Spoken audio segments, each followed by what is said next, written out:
Hello बच्चों, मैं चाचा अरशद हूँ।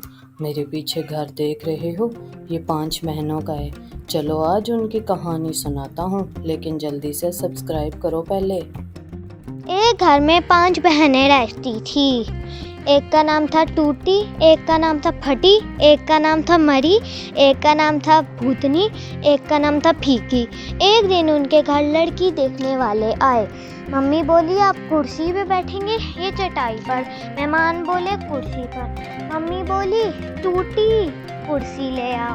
मेहमान बोले नहीं नहीं नहीं नहीं, हम तो चटाई पर ही बैठ जाएंगे। मम्मी बोली फटी चटाई ले आओ। मेहमान बोले नहीं नहीं, हम तो जमीन पर ही बैठ जाएंगे। मम्मी बोली आप दूध पिएंगे या चाय। मेहमान बोले चाय। मम्मी बोली फीकी चाय ले आओ। मेहमान बोले नहीं नहीं, हम तो दूध ही पी लेंगे। मम्मी बोली मरी भैंस का दूध ले आओ। मेहमान बोले नहीं नहीं, हम तो कुछ खाए पिएंगे नहीं, बस आप लड़की दिखा दो। मम्मी बोली बेटा भूतनी को ले आओ। मेहमान योश